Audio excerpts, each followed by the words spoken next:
What is up, everybody? Welcome to episode 67 of Sales Stories in Real Life. I'm your host, Alex Bruschi, and this is the show where professional salespeople share their stories about memorable buying experiences. Today, we've got the CEO of retention.com and our B2B on the show.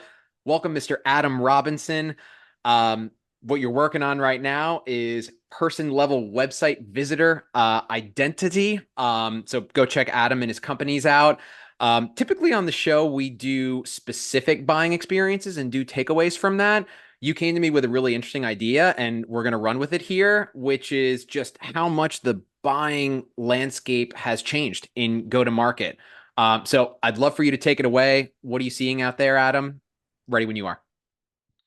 What's up, everybody? Whether you're new here or a seasoned listener, please drop a subscribe and like on your favorite streaming platform, Spotify, YouTube, Apple Podcast. Super helpful for getting the show out to more people. And if you yourself have ever wanted to start your own podcast, send me a DM on LinkedIn, and in just 2 to 3 hours per week, I can help you to start and maintain your own podcast. Make your voice heard and start a podcast today. Now, back to the conversation. So, I don't think I'm alone. I tried to scale an outbound sales org in SaaS in 2023, and it did not work. And there were a lot of reasons it did not work, but the reasons it did not work, I believe, are mega trends. So, what do I mean by that? I think starting at like a really high point in the funnel, there is like a response rate mega trend.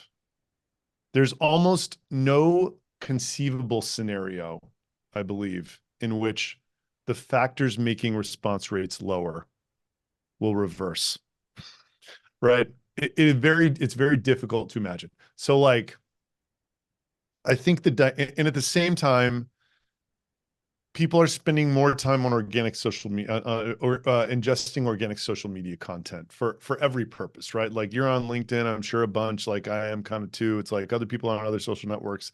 And like for a B2B buying situation that has those dynamics, it just seems to me like where this has to end is a salesperson gets involved later and later in the buying journey. And I don't know, I saw some data from Gartner that said like 74% of people would prefer to have a salesperson less experienced anyway, but I feel like I've also seen data that's like when they do that, the regret rate is high. Like it's like they don't want the salesperson, but when the salesperson enters, it's actually better for them ish.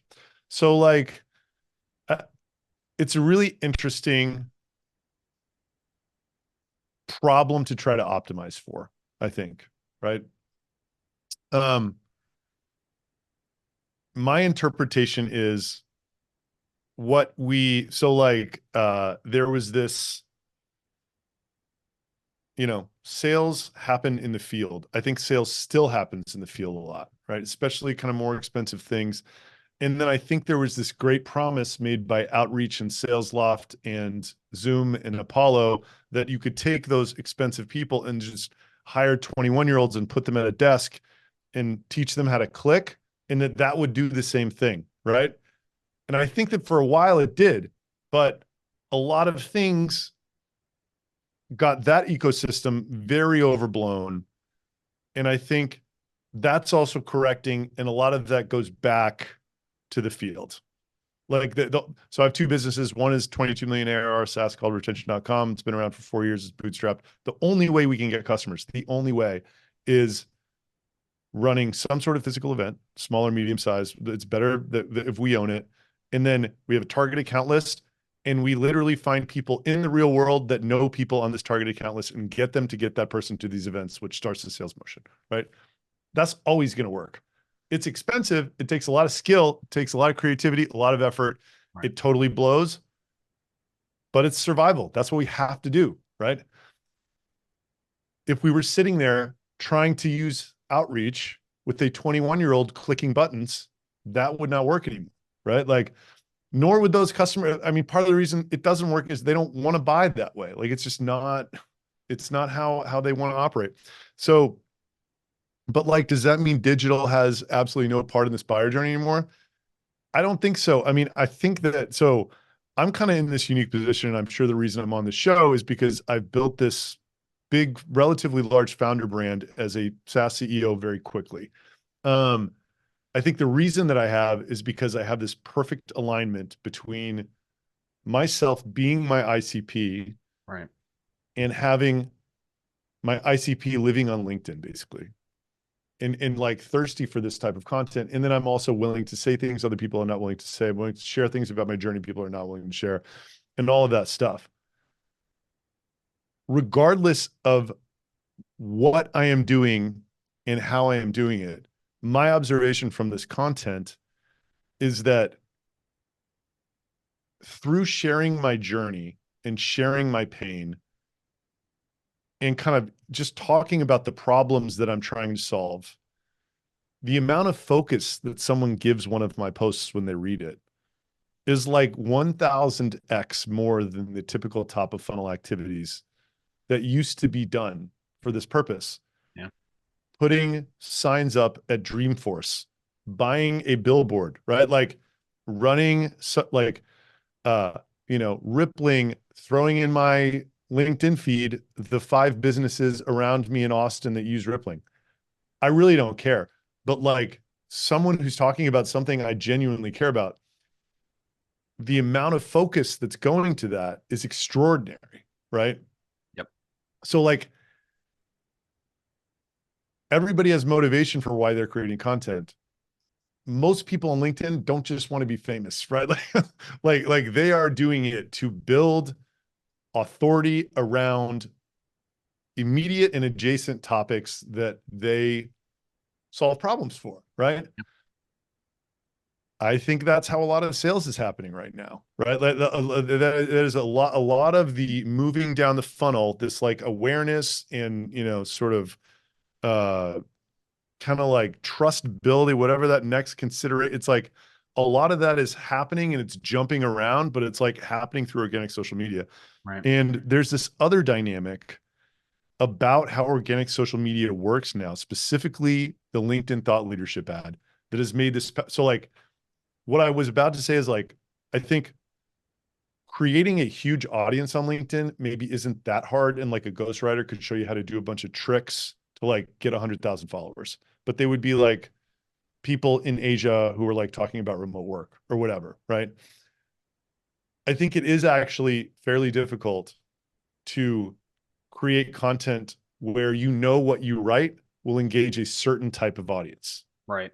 That is a skill that it took me a year, right? It takes a long time to get that.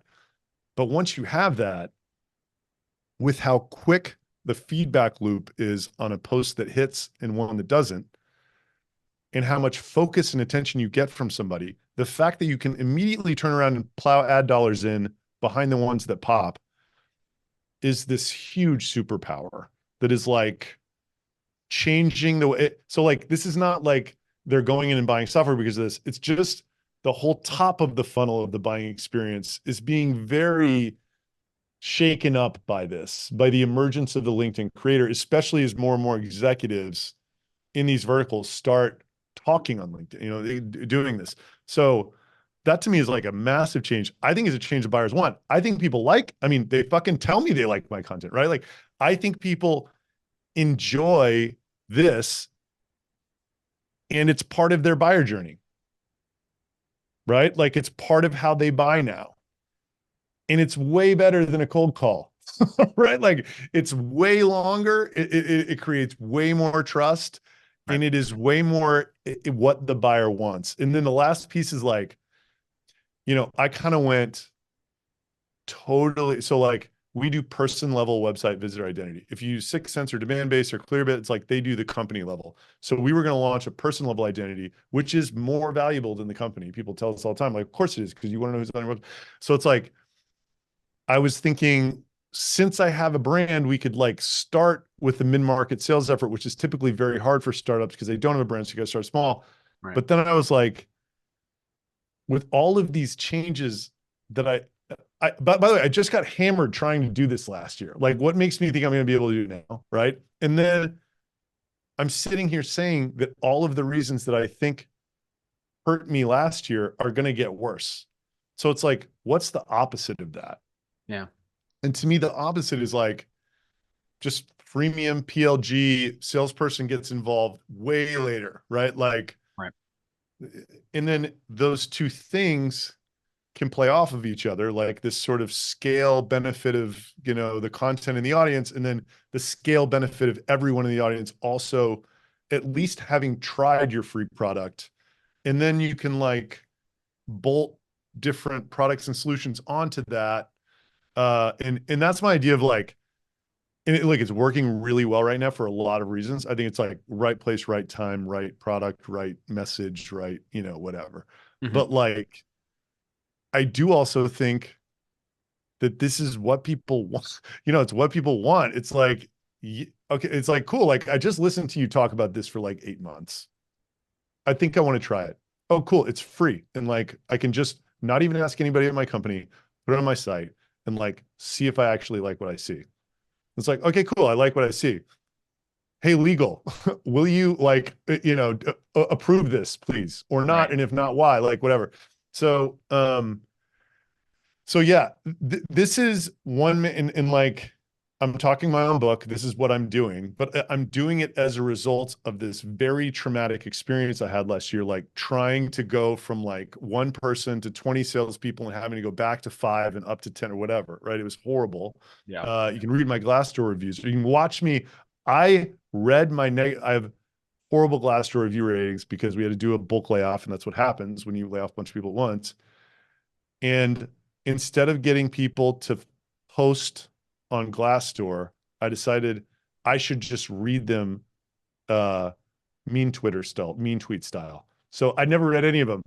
And my video girl was sending me these negative reviews for the first time. It was 45 minutes. It was like killing my soul. And then she sent one that was like a good review. I was like, oh man, that's just like I want to give that person a hug. Like it feels so good. So anyway, yeah, those are my exhausting thoughts on what I think is like harnessing the forces of nature in 2024 to make the buyer journey what a lot of people want. Maybe not everybody, and I totally get it's like, dude, like some solutions are so complex that like there is no way it could be PLG, but like maybe there could be a tiny sliver of it. I don't know.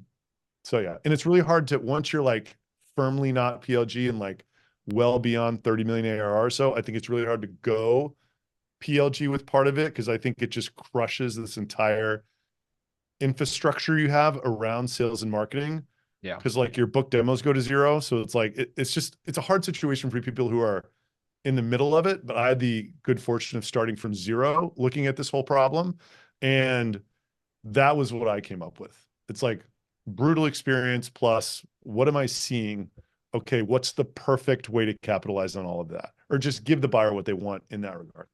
You Okay, so many questions I want to ask. I'm really glad that we decided to like take this kind of like generalized approach, and I think you're like a really perfect person to do so. And like I have to just start with this because I, for one, am a huge fan of the founder content movement that we're kind of going through right now. Like it just adds that extra human element touch, right? Like you're hearing directly from executives and from founders, right? Like, which is a salesperson for me, like helps me get in the head of an executive or a founder, right? Which like helps me understand, like, okay, like what makes these people tick? What are they thinking of? So let's just kind of start maybe at like a base level of just like, what would you say to the founders out there that are maybe a little bit hesitant to start posting their own content, or like maybe they're introverted or they're a little more technical or they don't think they have anything to share that's worthwhile? What would you say to those folks that just like haven't jumped in the pool yet, so to speak?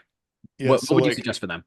I would say if you are in the situation that I'm in, where you are your ICP and your ICP is on a social network that they live on, I think you are doing yourself an incredible disservice not trying to learn how to create content for that social network organically because the upside is so great Right. because so few people can do it, right? That it's a disservice. Now, it is incredibly hard to do. It's hard to write. Like, I think starting with a ghostwriter is a great idea because there's choice paralysis about topic. There are certain, for LinkedIn, for example, there's a certain way to write on LinkedIn that won't work. There's a certain way to write on LinkedIn that works really well. And Right. if you watch a decent ghostwriter, they know the tricks.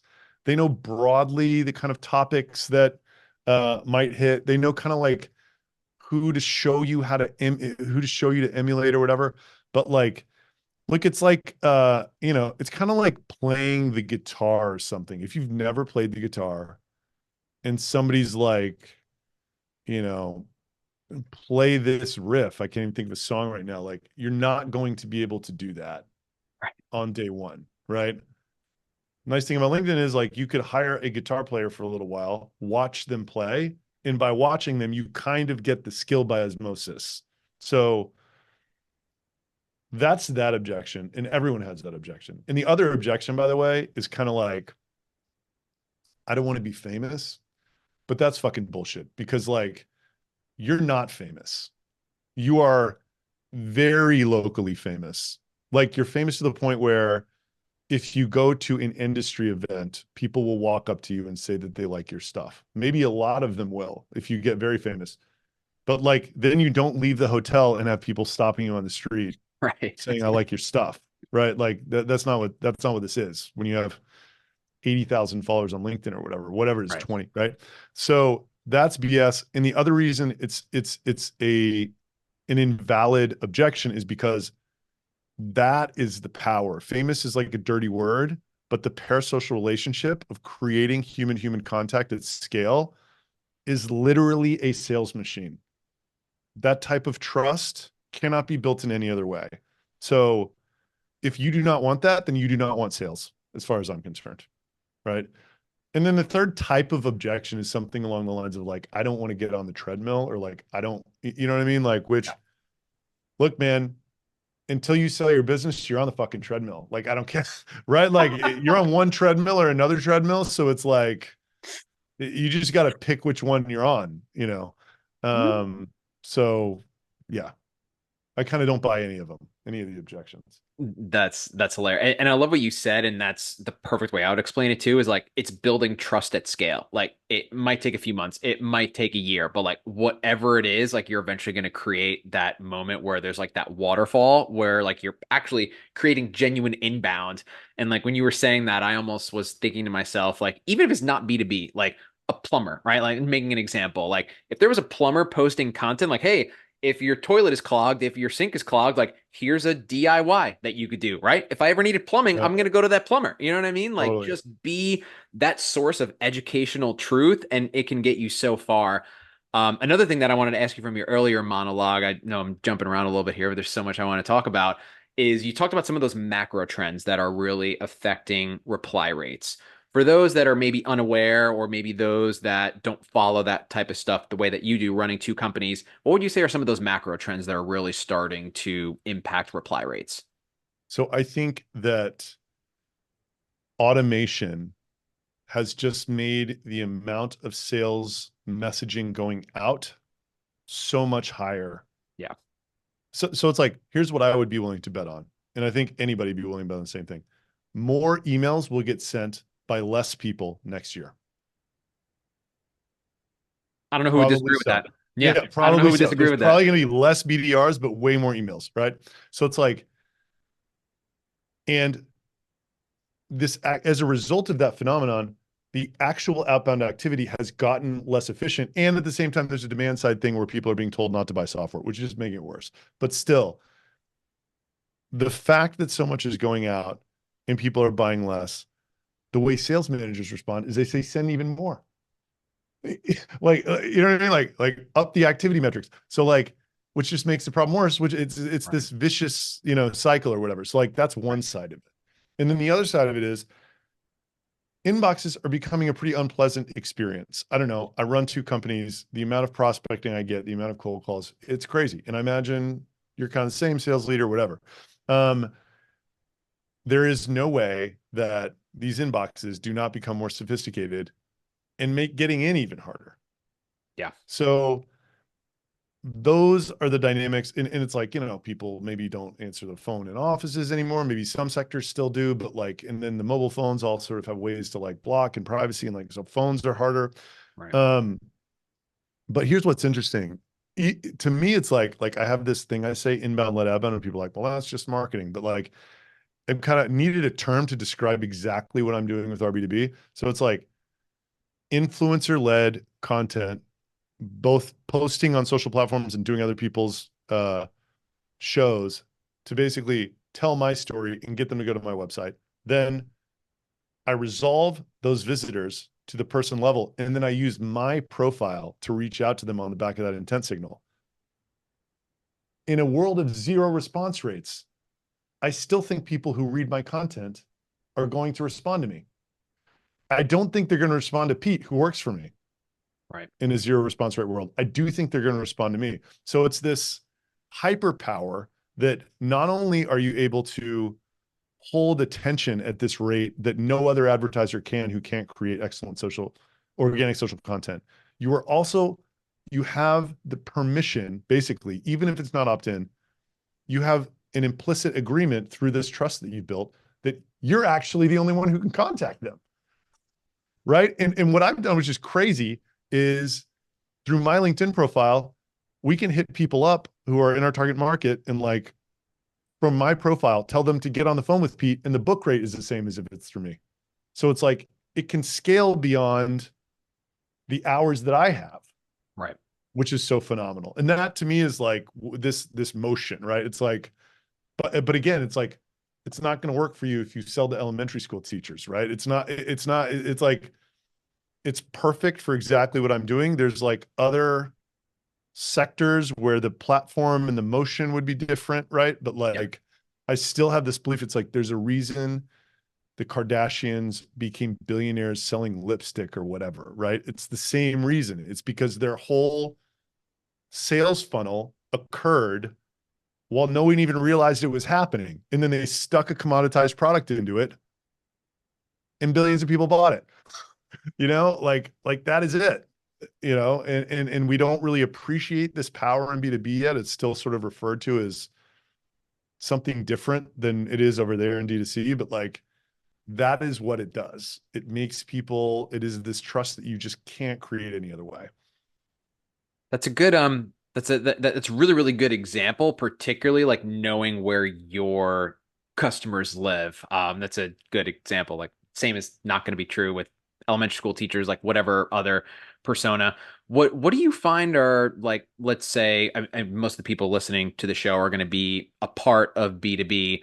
Like, what advice would you give those folks that I know you mentioned earlier, like get a ghostwriter, but like what's some maybe like tangible advice of like not only just a timeline, but like, hey, start here and then use here, right? Like, what are like some benchmarks that folks can work towards to start kind of building this for themselves? So like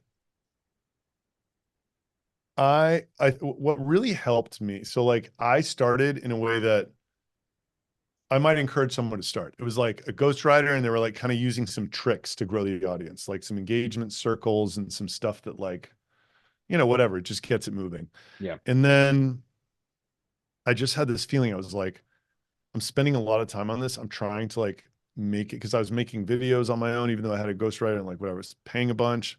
And I was like, this just doesn't feel like I looked at Sam Jacobs' posts and I'm just like the pavilion guy. I'm like, this is just so much better than my stuff is. So I tracked down this guy and I tell him everything I'm doing. I talked to him about 3 times, and he's a consultant. He's not a ghostwriter. It's guy Alec Paul. He just helps Sam, and now he helps me and like 8 other B2B CEOs. But he just knows LinkedIn. His dad's sales influencer. He just knows Yep. LinkedIn inside and out. He's got 10 clients or whatever. They're posting every day, so he just sees what's working, what's not, and everything.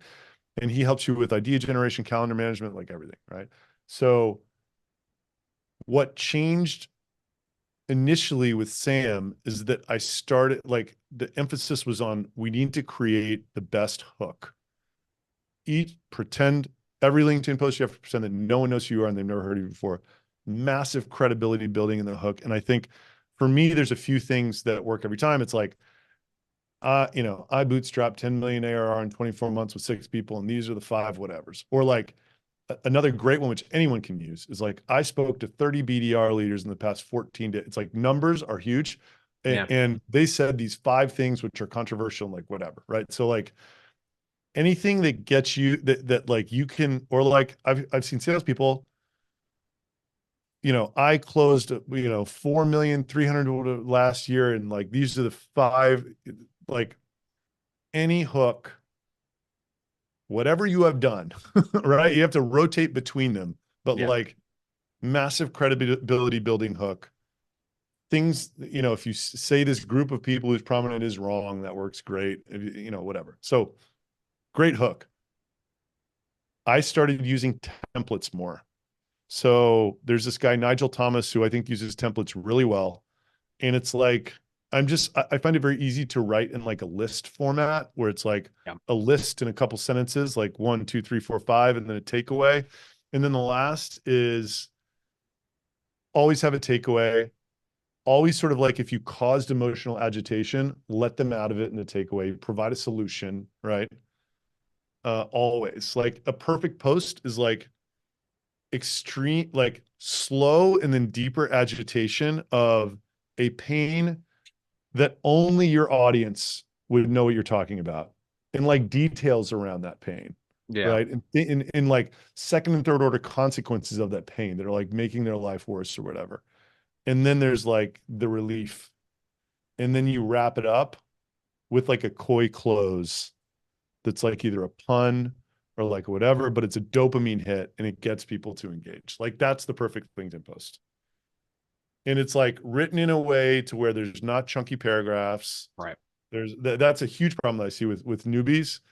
It's like internet copy has to very seductively pull you down the page. Right. Anything that's intimidating, it's like, I'm not fucking reading that next. you know? TLDR. Yeah. Yeah. TLDR. Yeah. That's really, really, really good advice, particularly around the hook generation, if you will. And one thing that I've noticed as well, and I could definitely attest to this, is people love numbers. Like you said, like I closed X Love on amount of dollars. LinkedIn, number, love. Yeah. I booked X amount of meetings, Yeah. whatever it may be, and people love lists. Like if you Yeah. can combine those two things in one, I'm not gonna say it's a foolproof approach, but it's as damn good of approach as you're gonna get. That's really, really, really good actionable advice there. I'd be remiss to not ask. I mean, you're running two companies, both bootstrapped, I believe. One like Yeah. on the newer side, one like 4-ish years in. From what you're seeing behind the scenes, like you're obviously gonna like see more than the everyday salesperson or like a sales leader or like a director level. Like, what are things that are kind of like coming down the pipeline that you're seeing kind of develop that haven't necessarily like hit the broader market yet? Man, for anyone that is unaware of what clay is capable of, you just got to look at some of the stuff people are doing. So Mm, like RB2B plus clay plus smart lead or instantly or something for prospecting. It is like it is so hard to use, and but like literally the limitation is creativity. Like I mean, like people, there's this whole ecosystem of clay agencies, and they are mad scientists, and like they're spinning up these like, a website visitor who's looking at these pages gets like this AI generated voice note, which like is just the AI name, and like we'll email him like a photo of himself like in this thing, and it will do it on like all these different domains, like on all it's so wild. Like John Barros, who you may, the sales trainer, he's like just dumbfounded by it. He's like, I want my role in this next chapter to be educating people on this new layer of the tech stack and helping people who are ready to embrace it usher in the next level, the sort of next chapter of outbound. Um, but I mean, I'm in the middle of it, but like I know it's so powerful because I see people who we are not paying post workflows that they are doing right. with this new tech stack, and it's like the best post they've had in 3 months. And they're just talking about the workflow, and it's a video, and it's got so the vendors they're using. Right. Like, if that's happening, the appetite for this is like so voracious. It's so there's so much thirst. I would say worthy of investigation. Clay.com. Just go dig around their resources. Go see if you can go like look at some of their best creators and like what they're doing. The workflow they all publish their workflows on LinkedIn. So like go to LinkedIn and look at what they're doing. It's bananas. And it's like, look, it's like it's not perfect yet. It's like not perfectly accurate, but like the amount of energy they are spending creating the type of almost perfectly accurate reach that they're generating is dumbfounding when you understand it, you know? It's funny that you mentioned that because, like you mentioned, there are now Clay agencies, and I see even like Clay like experts, right, if you will. Yeah. But I've not necessarily had the chance to do the due diligence on the tool myself, and you have certainly inspired me. So very much appreciate that. This this has been fantastic. I'm so glad that we took this little wrinkle to the approach. So thanks to you for coming to me with the idea. What would you say is like the one big takeaway that you'd give folks that are still tuning in? Like, what's the one big takeaway from the episode for everyone listening, Adam?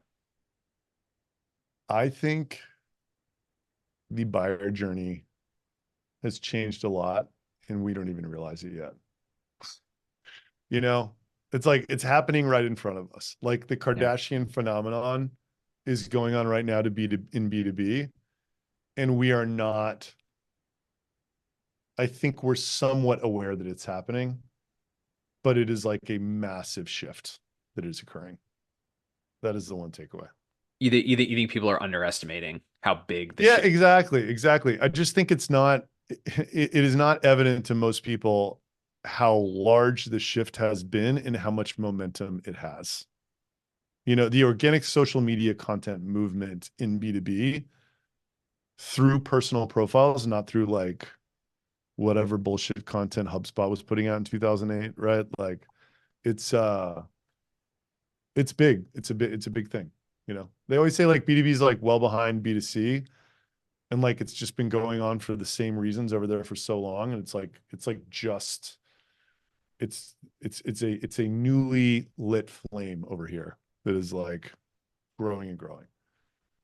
Well, Adam, keep leading the way. Obviously, what you're doing is working. You've got a couple successful companies, you've got a successful brand, if you will, and you're very much ahead of the curve as far as founder-led content and creating leads for your salespeople. So this was fantastic. I know folks are going to get a lot of takeaways from this one. Have anything you want to plug with the audience before we jump?